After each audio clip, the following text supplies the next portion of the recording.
So, good morning everyone. Yes, welcome to Big Data London and welcome to this presentation describing how to simplify complex data transformations in the Snowflake Data Cloud. My name's Simon AMBRIDGE, I'm a solutions architect at StreamSets, and it's my pleasure this morning to talk to you about our new product, StreamSets Transformer for Snowflake. So I'll start off actually with a bit of background about StreamSets and who we are for those who may not be familiar with StreamSets, talk about Transformer for Snowflake, and then if there's time at the end with questions, present some information around certification enablement for those who want to learn more about the StreamSets platform. So StreamSets is a modern data platform. It's a low-code, no-code ingestion, data transformation and analytics platform that allows data engineers and business analysts and end users to design, test, deploy, automate and manage data pipelines and data transformations, and to do that at scale reliably to ensure that data is delivered across the organization. We're cloud agnostic, so we work with any of the cloud service providers and on-premise technologies.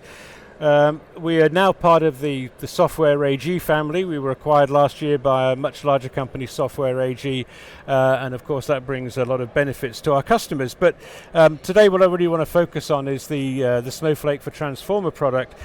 We've been working with Snowflake since about 2019. We're a partner, have been since that time. Our product is certified as Snowflake ready.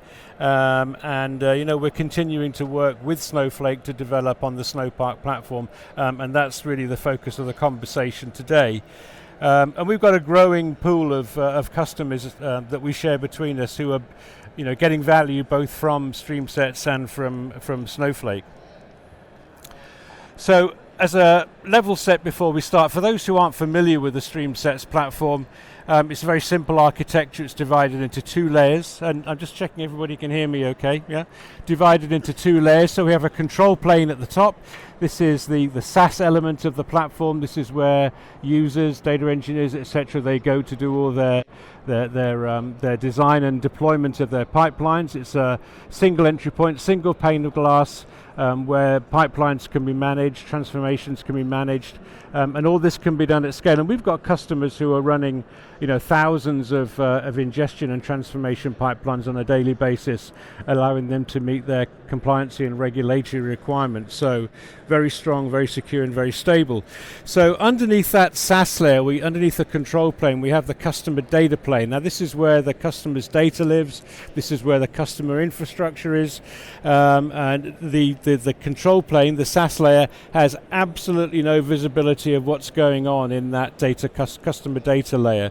So StreamSets engines are deployed into that customer data layer that allow data to be moved and transformed reliably across the organization. And if we look at an example of the typical life cycle of some data in that layer, on the left we've got the types of data that the organization wants to consume, whether that's databases, data files, Kafka, REST endpoint, HTTP endpoints, REST APIs, any number and a wide variety of source data technologies can be ingested using streaming, batch and CDC technology.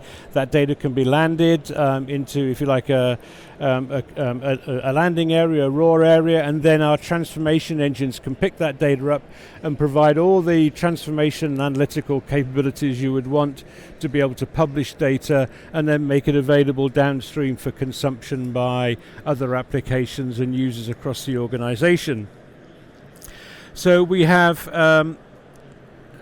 two types of engines. We have an ingestion engine responsible for, as I mentioned, batch, CDC and streaming data ingestion, and then we have our transformation engines. Now we've had Transformer for Spark for a while, uses the power of Apache Spark, a distributed in-memory compute engine, and it is great for transforming large-scale set-based transformations with millions and billions of records. However, with the emergence and the growth of Snowflake, and I'm sure everybody here knows what Snowflake is, but for those who don't, you can think of it like Oracle in the cloud with a storage and compute platform. So we have a new transformer for Snowflake, which allows all those data operations to be performed natively within the Snowflake platform. And that's the product I want to focus on today. So why do we need Transformer for Snowflake? What's the purpose of it? What problem does it address?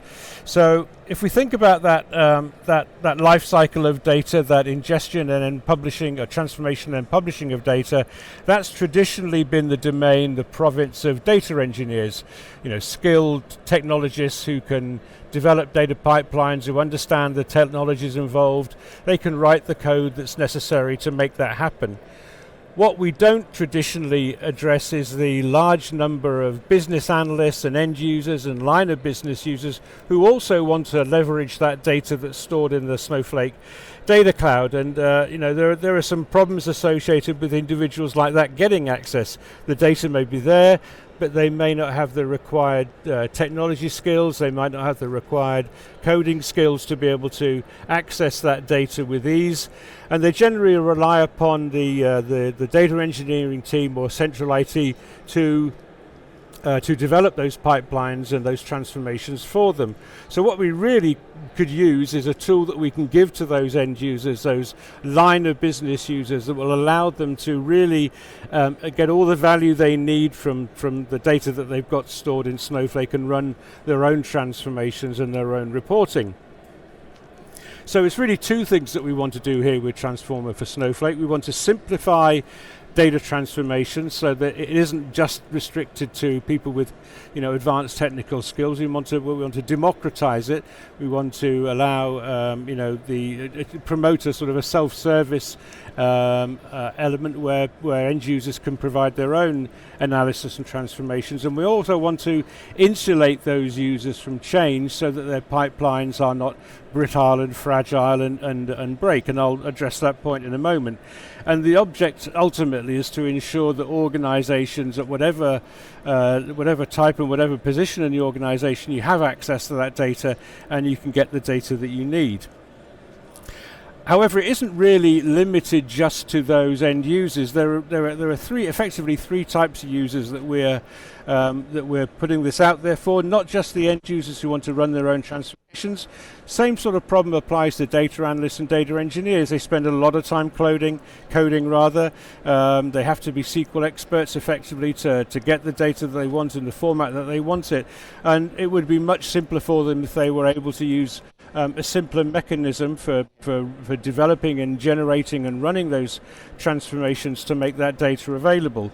For data engineers particularly, it can be onerous to continue to be reworking code to reflect changes in the source data, and having a central managed user interface that allows you to do that using a drag and drop easy paradigm is a much better approach.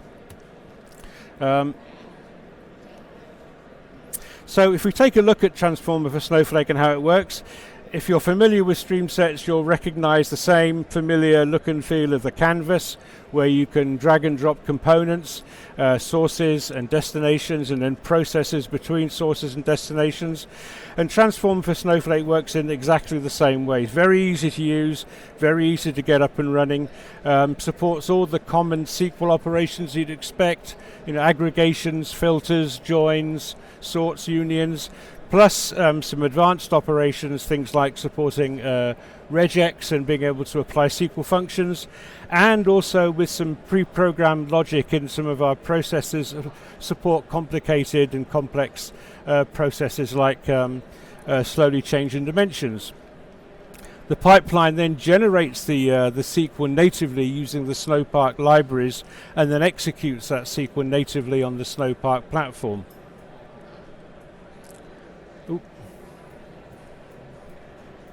In effect, what we can see is that the user develops the pipeline. That SQL is generated, as said, as native SQL. We use the Snowflake third-party libraries, which allow us to generate that native SQL, and that SQL is then pushed down to be executed natively by the Snowpark engine on the Snowflake platform. In addition, because that pipeline is running within the StreamSets framework, the StreamSets platform, you get all the benefits that come with that. So job management, job visibility, error status, and basically the whole scheduling and management of that pipeline via the DataOps platform. In a little more detailed terms, the way this works is that StreamSets generates a DAG, a directed acyclic graph, which is used to program a sequence of activities. This is then passed down to the Snowpark Scala API. That generates the underlying SQL, and that SQL is then submitted to the Snowpark engine to be executed natively. So, Snowpark, the StreamSets Transformer for Snowpark, we now understand the problem that it addresses. It gives everybody access to data that's held in Snowflake and not just restricted to developers and engineers. The other problem that all of those personas, those personalities must deal with is constant change. And as a very wise man once said, change is the only constant, and this is never more true than it is in IT and the changing nature of data.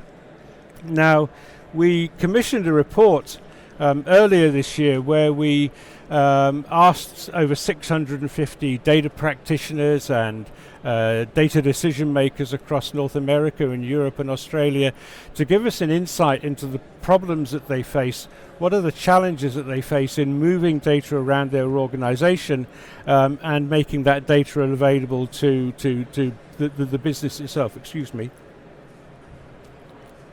It's not vodka. It was we got some fantastic information. I really recommend anybody who's interested in this goes to our website and downloads this report, because it really does give you an insight into the problems that organizations are facing. What we took away from this is that there are three main types of challenge that organizations face. Data friction. These are the myriad of things that conspire to make it difficult to move data across organization. That can be anything from a shortage of data engineers through to new and emerging data formats, the changing face of nature, tightly coupled systems, brittle and inflexible pipelines, all the things that make it difficult to move data. Then there's a fragmented supply chain. This is the problems that arise from having data in different silos, perhaps complex hybrid architectures shared between on-premise and the cloud, and all the problems of governance and security and control that come with having those disparate and separated solutions. And the third point I want to talk about today, which is constant change. These are the things which make pipelines fragile and can break them. And StreamSets has some great technology and solutions to address this particular problem. So we know that, as I said before, data changes over time, constantly changes. You can start out with a table, you build some code around that to ingest and transform that data. Over time that data changes, the table gets enriched, it gets updated, more columns get added, maybe the nature of the format of the data within those columns might change, and this goes on and on over time. So the problem that this presents for developers and users of that data is that you have a table, you build some corresponding code to reflect that. You might check that into GitHub, for example, then the source data changes, new columns are added, you have to check your code out, redo it, resubmit it, and this just goes on and on and on, and it's a very time-consuming and not the easiest of processes to manage. In contrast, StreamSets leverages something called drift detection. Now, we manage data drift, and by data drift we mean that's changes in the nature or the structure or the content of the data that's passing through the pipeline. StreamSets has built-in features to manage and detect the drift in the data, and in doing so it enables those pipelines to be less brittle, to be less fragile and more reliable, and that's a significant factor to StreamSets' advantage. One of the things that came out of that study was that data engineers typically spend about 30% of their time fixing broken pipelines, and obviously that's a lot of time that could be spent otherwise on innovation, on adding value and developing better processes to manage data. Now the good news is that this drift detection within StreamSets it's a patented feature of our product, and it effectively removes that frailty, that brittleness of pipelines. The drift detection can understand when new data appears in the source stream, it can detect when data is changed in the source stream, and it can take a number of prescriptive actions, the simplest of which is just to accept that change in the data, carry on pushing it through to the destination, update the destination to reflect that new format of the data, and then carry on the pipeline running. And then of course send a notification saying that this change in the stream of data has occurred. So this means that there are less opportunities for data engineers to get that 3 o'clock call on a Sunday morning to tell them that an ingestion or a transformation job has failed. It just basically makes life easier. And what we can see is that with StreamSets Transformer for Snowflake, the same thing applies. So if you pull a table, we have schema on read, so the entire schema is read. If you have things like union operators and joins, they're not impacted by new fields appearing in the data stream. We know that it automatically accommodates and compensates for those new elements, and the pipeline continues to function. So, in closing, really, what I'd like to stress is that the Transformer Snowflake doesn't just have this fantastic ability to develop and run and produce results from StreamSets using native SQL code that can be created in a nice drag and drop interface. It also leverages all the other benefits of the StreamSets platform. So you get all the visibility and the maintenance of the jobs, to do that at scale, up to the scale of thousands or tens of thousands of jobs running a day, automatically adapting to change with our patented drift detection. A nice GUI drag and drop interface abstracts the users from the underlying necessity to build code and gives them a canvas in which to quickly develop transformations and integration pipelines. And all of this is just designed to help those organizations who want to promote self-service, who want to empower their users, who want to democratize the data within their organization. Final comment, I think I've got a couple of minutes left. I just wanted to point out that for anybody who wants to learn more about StreamSets, we have free training and enablement. So if you go to academy.streamsets.com, you'll find that you can sign up for courses, teach you the fundamentals of StreamSets. You get your own dedicated hands-on lab where you get all the facilities you'll need to run the test pipelines in that environment. So you get databases, you get a Kafka queue, you get a Spark and the data to run through those test pipelines. A lot of hands-on work inside those labs, and when you're comfortable with that, we encourage people to go for certification. We have a belt system from white belt through to black belt. The first two are proctored examinations. The second two are more consultancy-based organizations, but if you do the basic fundamentals course, you'll be well geared to take and pass the white belt certification with StreamSets. So I think I've got a couple of minutes left. If anybody does have any questions, more than happy to take questions. And if not, I hope you found it interesting and you've discovered more about StreamSets Transformer for Snowflake and how it can help you simplify transformations in the Snowflake Data Cloud. Thank you.